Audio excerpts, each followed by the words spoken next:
আরে রমেশ, তুই এখানে? আমি সব জায়গা থেকে খুঁজে বেড়াচ্ছি। আর ছাদে তুই একা কি করছিস? না, কই তেমন কিছু না। তেমন কিছু না মানে? সব ঠিক আছে তো? হ্যাঁ হ্যাঁ দীপক দা, সব ঠিক আছে। তোকে দেখে মনেই হচ্ছে না সব ঠিক আছে। কি হয়েছে আমাকে বল। সব ঠিক আছে, শুধু শুধু? শুধু কি?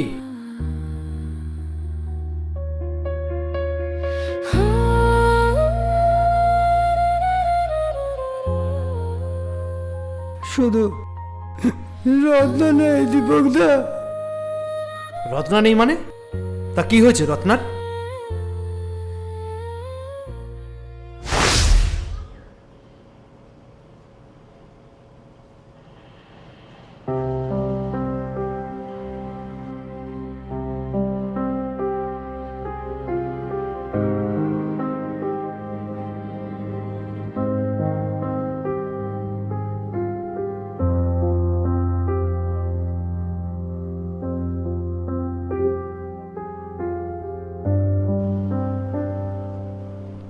এই নাও চা।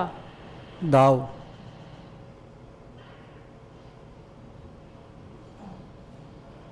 বলছিলাম একটা কথা বলবো। আজ কি তুমি অফিস থেকে একটু তাড়াতাড়ি বাড়ি ফিরতে পারবে? কেন? রমার শাশুড়ি অনেক দিন থেকেই অসুস্থ, বিছানায় পড়ে আছে। ওনাকে একবার দেখতে যেতাম। তুমি যাও, আমার সময় হবে না। তোমার তো কোনোদিনই সময় হয় না। বিয়ের পর থেকে কোথাও যেতে বললেই তুমি যেতে চাও না। কি যাতা বলছো? এই তো সেদিন তোমাকে সিনেমা দেখতে নিয়ে গিয়েছিলাম। মানে সিনেমা দেখতে নিয়ে যাওয়া আর আত্মীয় স্বজনের বাড়ি নিয়ে যাওয়া দুটো কি এক হলো? দেখো, আমার কাছে দুটোই সমান। তুমি যাও, আমি যেতে পারবো না।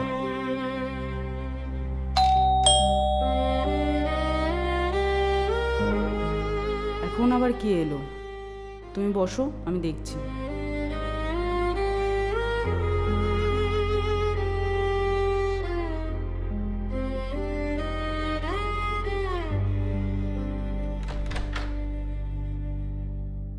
আরে আপনি? রমেশ আছে? হ্যাঁ, ও তো বাড়িতেই আছে। আসুন না, ভেতরে আসুন। দেখো ওকে এসেছে।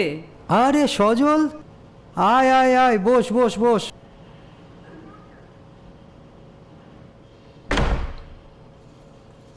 বসছি, কিন্তু এদিকে সাইটে একটা বড় প্রবলেম দেখা দিয়েছে। প্রবলেম? কিসের প্রবলেম? আর যে প্রবলেমটা ছিল সেটা তো আমি ঠিক করে দিয়েছি। সেটা শুধু খাতা কলমে করেছো, বাস্তবে বিনায়কবাবু প্রবলেমটাকে আরও বড় করে দিয়েছে। কিছুতেই নড়ছে না। ঠিক আছে, আমি দেখছি। এই শোন না, তুই একটা কাজ কর না, তুই একটু রত্নাকে রমাদের বাড়িতে দিয়ে আয় না। কি বলছো? আমি নিয়ে যাব? হ্যাঁ, তুই নিয়ে যাবি তো, প্রবলেমটা কিসের? আরে আমি তো বলছি। এই আমি এখন উঠছি, হ্যাঁ? শোন, পরে কথা হবে।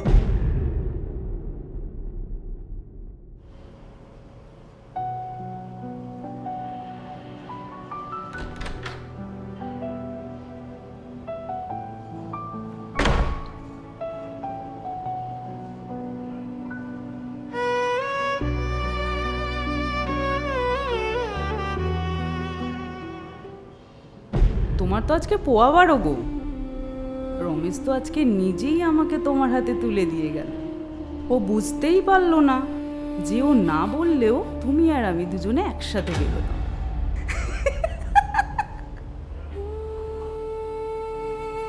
ও যদি জানতো তাহলে কি ঘি আর আগুনকে একসাথে রাখতো? ধুর। আচ্ছা, একটা কথা বলো তো, বলো। তুমি কি সত্যি রমার বাড়ি যাবে? পাগল নাকি? এতদিন পর তুমি আর আমি একসাথে হয়েছি। চলো দুজনে মিলে বাইকে করে কোথাও ঘুরবো, তারপর দেখা যাবে কোথায় যাই না যাই।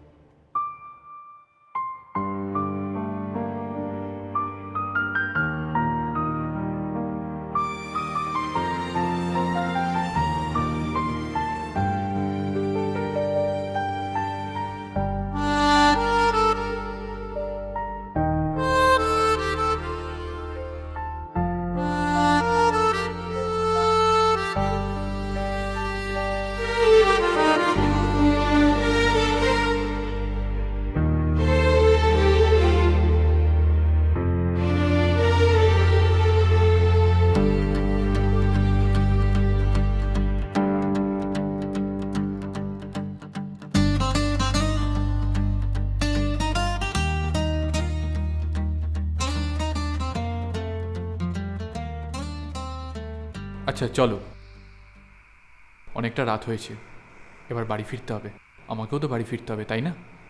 বারে কেন? মানে কি করতে চাইছো বলো তো? আমার বাড়িতে মনে নেই তোমার? সত্যি? তুমি আমাকে এত ভালোবাসো?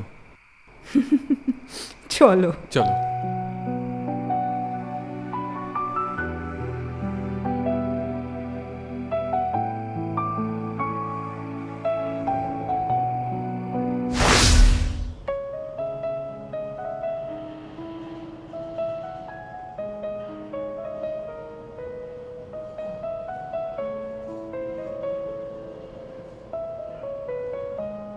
ওমা, জামাইবাবু যে, এসো এসো, বসো। বাবা, কতদিন বাদে এলে সত্যি। তারপর কেমন আছো বলো? ভালো। তোমরা? আমরাও ভালো আছি। দিদি কেমন আছে? মানে তোমার দিদির কথা জানতে চাইছো? তোমার দিদির সঙ্গে দেখা হয়নি? দিদির সঙ্গে আমার আবার কখন দেখা হলো? রত্না এখানে আসেনি? না তো। সে কি, ও যে বলল এখানে আসবে, সকালে আমি সজলকে দিয়ে এখানে পাঠালাম, তুমি বলছো আসেনি? তাহলে গেল কোথায়? আশ্চর্য, মানে আমি কিভাবে জানবো? ঠিক আছে, আমি এখন আসছি। সে কি, এখনই চলে যাবে? একটু বসো, আমি চা করে আনি, খেয়ে তারপর চলে যেও। না না, আমি চাটা আর খাবো না, আমি এখন আসছি।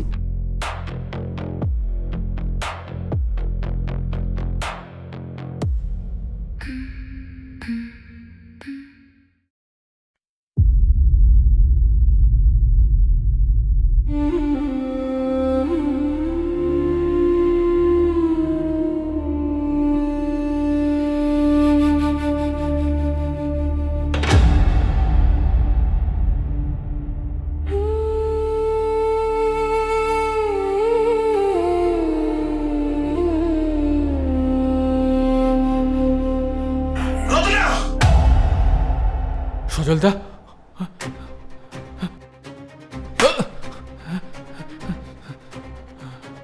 পরে তোকে দেখছি। আগে ছি, তোমার লজ্জা করে না একটা পর পুরুষের সঙ্গে এসব করতে? না না, আমার লজ্জা করে না। লজ্জা তখনই করতো যখন তুমি আমাকে ঠিকঠাক ভাবে দেখতে।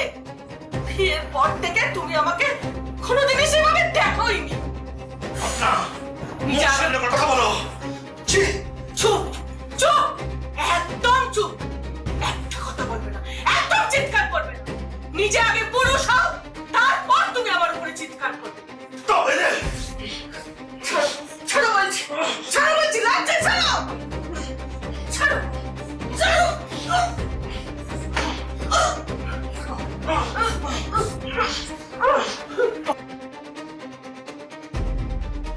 তোকে আজকে মেরেই ফেলবো।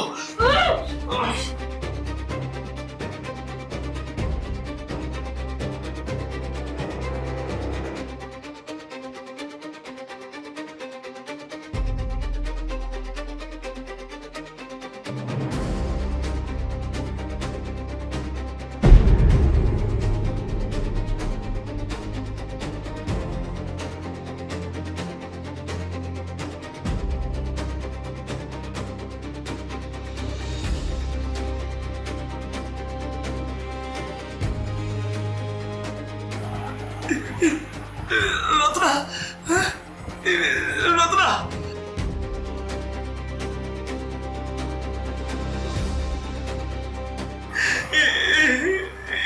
এবার কি হবে?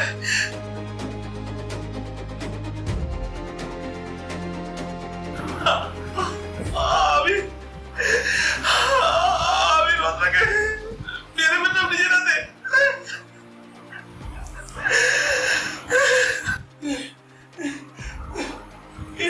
রত্না,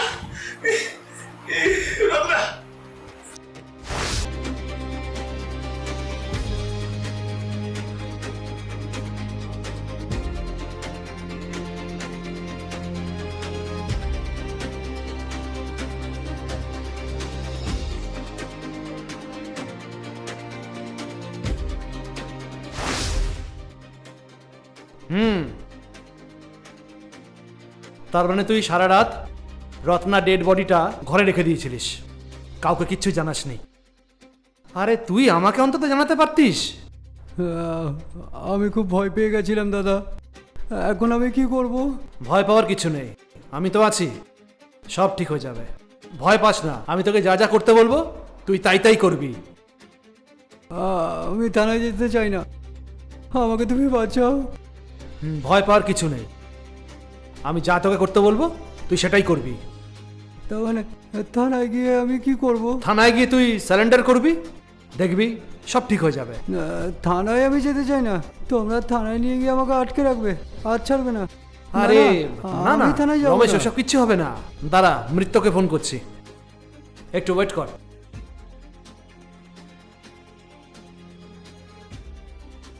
হ্যাঁ মিত্র, তোমার একটা লোকেশন পাঠাচ্ছি। দুটো লেডিস কনস্টেবল আর পুরো ফোর্স নিয়ে ওই লোকেশনে চলে এসো। হ্যাঁ হ্যাঁ হ্যাঁ হ্যাঁ, ওই লোকেশনে চলে এসো, ঠিক আছে? এ রমেশ, রমেশ, এ রমেশ, রমেশ, আরে কোথায় গেল ছেলেটা? রমেশ, আরে এই রমেশ।